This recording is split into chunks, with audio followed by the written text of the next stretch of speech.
Welcome to Aaron James, Glasgow Rangers Nation. Guys, look, I think what we all want to know is who will be on that plane that flies out to Holland for the pre-season tour. A behind closed doors game coming up midweek, followed obviously by the Ajax game on Saturday. Question obviously is who is on the plane, who is not on the plane, who is staying in Glasgow, who is going out on the pre-season trip.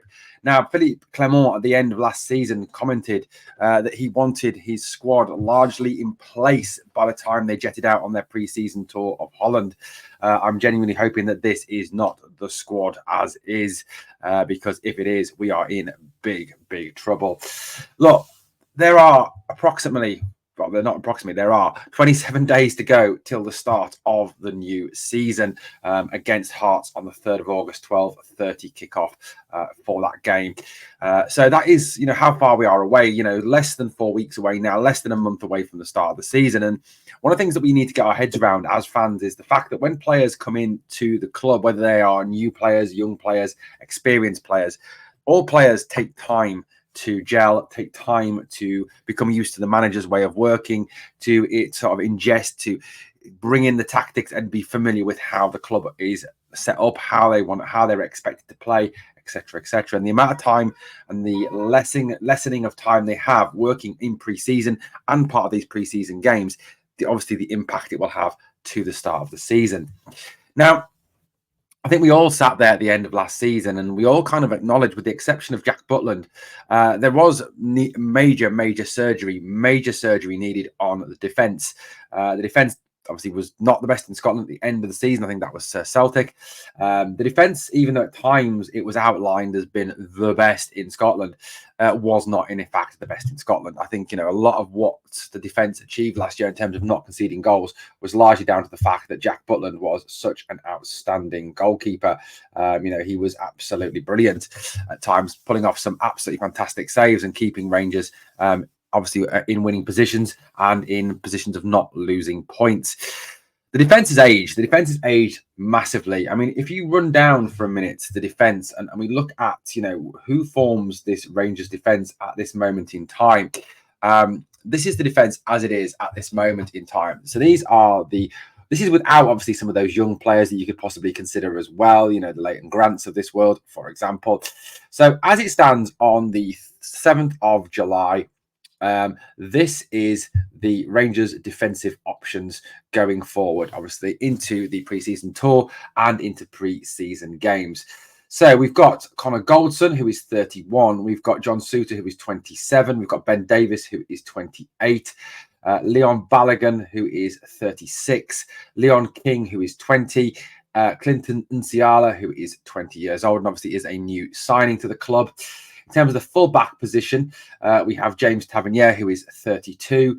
Dujon Sterling, who is 24, but also can play as a winger and in midfield as well. We've got Adam Devine, who is 21. Ridvan Yilmaz, who is 23. Robbie Fraser, who is, I think he's 20 years old. I think his age is not listed here on this source that I'm reading. And Hefte, who is 20 years old as well. So obviously there is some young players been brought in to that mix of that defence, but there are quite a lot of aging players within that team, in particular, obviously Goldson, Balogun and Tavernier.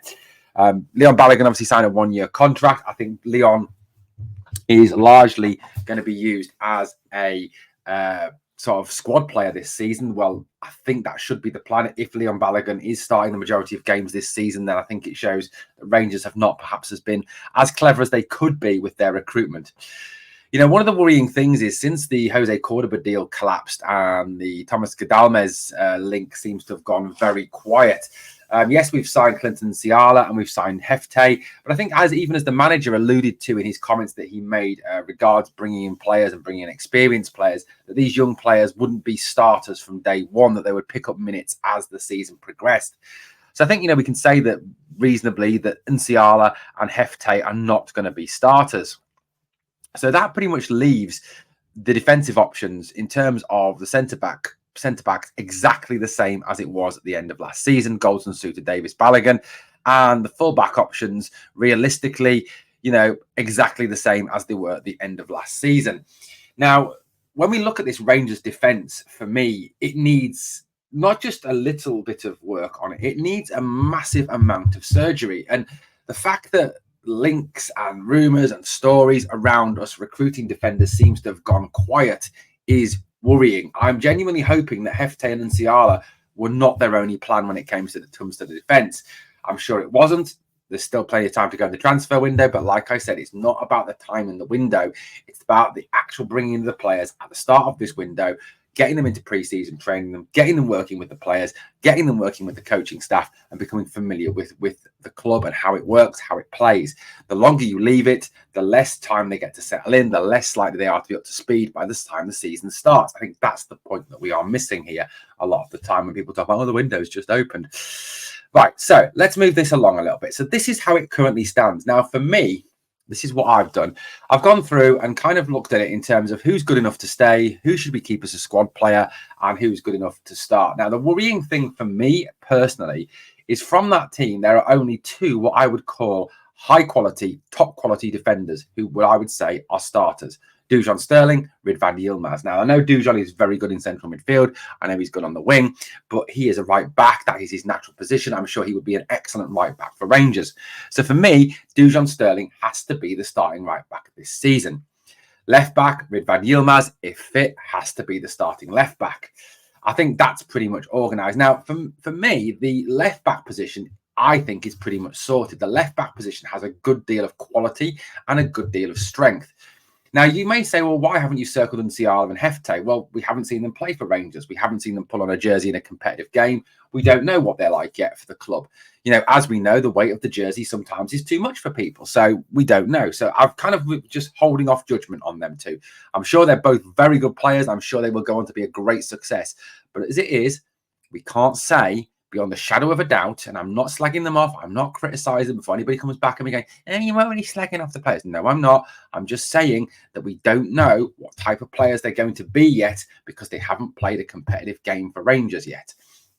Now, in terms of defence, leaves you Suter, Balogun and King. I think Leon King needs to go out on loan. I think he needs to get some more first team minutes. He's probably not going to get those this season, which would leave you Suter and Balogun. Now, if Suter and Balogun is your starting central defensive partnership, you've got problems.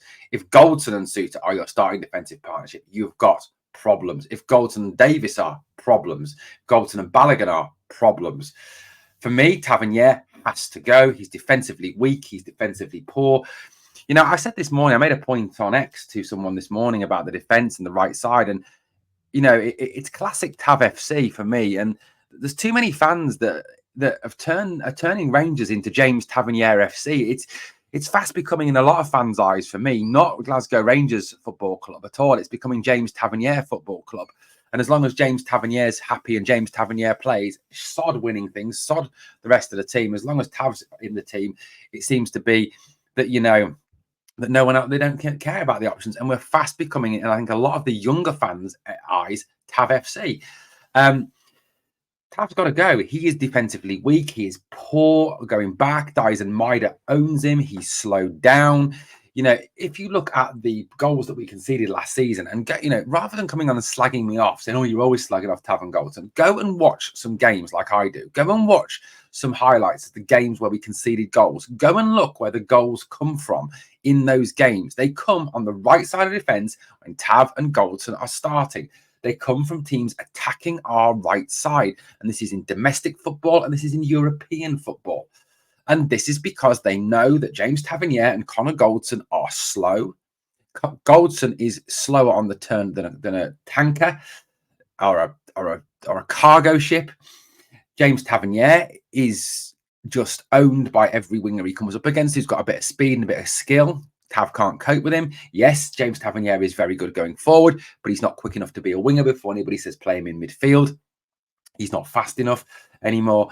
So look, for me, Goldson, Tav and Davis need to be shipped out. That is money in the bank, money that can be then used and invested into buying some new players. Now, you look at that, and for me, we need to get 2 starting centre-backs and we need to get a backup right back. Now, Adam Devine may be an option there, a third option. I don't think he's perhaps Rangers quality in terms of being a backup to Sterling if we needed to move Sterling into midfield or onto the right wing.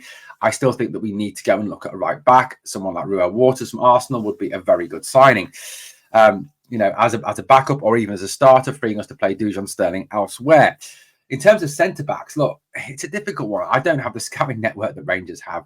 I'm sure that Niels Koppen and that Philippe Clement can go and find a couple of centre-backs that would do a decent job for Rangers. There are players playing in Holland. There are players playing in Belgium. There are players playing in Scandinavia, I'm sure, who would be talented players who could come in and do a job for Rangers. Now, look, you might say, well, you're not coming up with any solutions. Yeah, but I'm not paid to come up with any solutions. That's not my job. I haven't got a massive scouting network. I've got a full-time 45-hour-a-week crap job that I have to do. So I haven't got time to go and scout around Europe looking at defenders. And, the defenders you see mostly on TV, the top quality defenders, we're not going to be able to afford them, either afford them or pay them their wages. People say, oh, well, bring in Pepe. He's 30 now. Yeah, we're going to have to pay him about 80 grand a week or something ridiculous like 40 grand a week, which is, we realistically cannot afford to do anymore.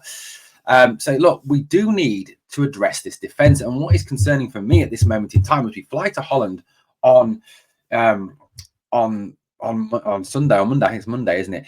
And we genuinely don't have, or we've done nothing yet, as of yet, to this defence. And it really is quite concerning that the only acquisitions we've made, and as the manager says himself, are not starters in Ciala, Chefte. We've made no starting acquisitions. Now, is it genuinely that the manager sees this as been sees that we don't need any defenders, that he's happy enough with the defenders we've got, that he's happy enough with the options we've got there? If that is the case, then I'm really concerned. I'm genuinely worried, because I honestly think yet again we're going to get an example where the same players will start, and we will have a situation where you will have the right side of the defence being continually targeted and being ripped to shreds by Celtic, by Dyson Maida, who's not a great footballer in himself. Now, what worries me is that game 1 against Hearts, this is the defence that runs out there. Tav, Goldson, Suter, Ridvan, the same defence as last season, same defence, same problems. Or Tav, Goldson, Balogun, Ridvan, again, same defence, same problems. I sort of resolve Ridvan over the blame on that thing, and Leon to some extent as well. But, I think if you are sitting there thinking, well, look, Tav's good enough, Goldson's good enough, Balogun's good enough, we don't really need anyone else, you're living in Cloud Cuckoo land if you think that is a team that can compete next season and win the SPL. And, this is real now, guys. They can overtake, if they win two trophies next year and we win one, or they win 2 trophies, we win none, or whatever combination, or they win all 3, heaven forbid, they go ahead of us in terms of trophies won. They can equal us in terms of league wins. They can, this is real now. They are right behind us. They are right on our heels. And we cannot allow them to pull ahead of us. It's just not permissible. The standards of this club are such that is not an acceptable thing. Now, you look at great teams from over the years. You look even, you look at the great Rangers teams, the early, Graham Souness teams with the Butchers, the Goffs, the Stevenses, etc., in the teams, the Robertsons, McPhersons, Jimmy Nichols, Monroe's, people like that. In the early Smith teams as well. You've got players there that are top quality defenses, really good defenses. Now, we have a really good goalkeeper in Jack Butland if he stays. We need to put in front of him a defense that is of equal ability to him, in terms of collective. We're not going to be able to go out and buy defenders that are Jack Butland style defenders, that quality, because we haven't got that money. But we can go out and form a defence through numbers, through players, to form a collective defence that is good enough. We need 2 dominating centre-backs. And like I said, since the Cordoba deal collapsed, the Gadalmes deal's gone quiet. There seems to have been a complete lack of any interest in defenders. Yes, I fully accept the centre-forward position does need to be addressed. As I said on the video this morning, if you're going in with Danilo, Dessers and Igman, you have issues. You need to add to that. Yes, there are other positions. Realistically, though, this targeting of central midfield players with the perceivable nature of the Kenny McLean deal being back on, I don't think we need any more centre midfield players for that too. If you look at that, if we're playing a 4-2-3-1 next season, then you've got Barron, you've got Diamande, you've got Raskin, you've got Sterling can play there. Dowell, if he doesn't leave, can play there. Lawrence, if he doesn't leave, can play there. Bailey Rice can play there. Cole McKinnon can play there. You've got 8 decent standard players there, or good. In some of them top class players in there that we don't need. I don't think. Sterling and Diamande for me would be phenomenal top class. Barron, hopefully, and Diamande will be top class. So, look, I don't think we need to go and get any more midfielders. I think we've got enough of them. Wingers, yes, I still think we need another winger. So, realistically, the shopping list is still quite long going into this new season. 2 new centre-backs for me is an absolute priority. A right back to back up Dujon Sterling, get rid of Tavernier. A winger, priority. Centre-forward, priority. I mean, I think the unfortunate thing seems to be as well that it is a case that we need to sell before we buy, from what I'm hearing. There isn't a massive amount of money there to kind of go out and buy players. It seems that a lot of the money that was used for the players we've just brought in, the Diamande fee, the Cortez initial payments, the Igman payment and all that has come from the wages that have been freed up for those 5 players who were on substantial wages leaving the club, Roof, Lundstrom, Barisic, etc. So, look, this is the position we're in. And I just want to make this video to kind of discuss this issue and kind of talk about it and try and keep it in the forefront of people's minds that we do need a better defense. We do need to strengthen this defense, and we do need to look at the defense. Now, people have mentioned Scott McKenna. I don't want him at the club. He's not a great defender. He's a Celtic fan as well, which is not brilliant. People talk about Scottish players. You look at the Scottish squad, Grant Hanley, not a good defender. Ryan Porteous, absolute thug. So again, there's not the options there. We need to sort of look far and wide for these defenders. There isn't the talent, I don't think, in Scotland or in England at the level we are shopping at to go and get those players. The level we can kind of afford in England and in Scotland are not the defenders that will actually add to this team or make this team any better. There's a case I think of needing to go and look in the French league, needing to go and look in the German league, the Dutch league, the Scandinavian leagues, the Belgian league, the Portuguese league. Go and try and find some defenders that are dominating, and it has to start from those 2 centre backs. If you've got a solid spine to your team, we've got the keeper, we've got no centre backs, we've got Diamande, we've obviously need a striker as well. So you've got half a spine, but you've got two key positions missing for me. So that's where we need to address. That is where this needs to happen. And it is a worry at the moment that we're jetting out to Holland and we're going to have this preseason friendly game against Ajax, and obviously on the 20th against Manchester United. And at the moment, it doesn't seem that centre-backs are anywhere near the top of the list of priorities for the club. And it is worrying that that is not being addressed at this moment in time. Because like I said, if we're going to go in with that collection of centre-halves for the new season, if that is our defence, that's our defensive squad going into the new season, we are going to struggle and have the exact same issues that we had last season. With the exception of the left back position, which I think is very strong. The right back position, I think if you play Sterling, is good enough. If you play Tav there, it will be a disaster. NCR is not going to start. Clement said that. So you're looking at, again, the same defenders starting games that started last season. Same shit, different season. That's the saying, isn't it? Guys, let me know what you think in the comments down below. Thank you for watching Glasgow Rangers Nation, guys. As always, on the way out, please smash that like. And always remember, we are the people.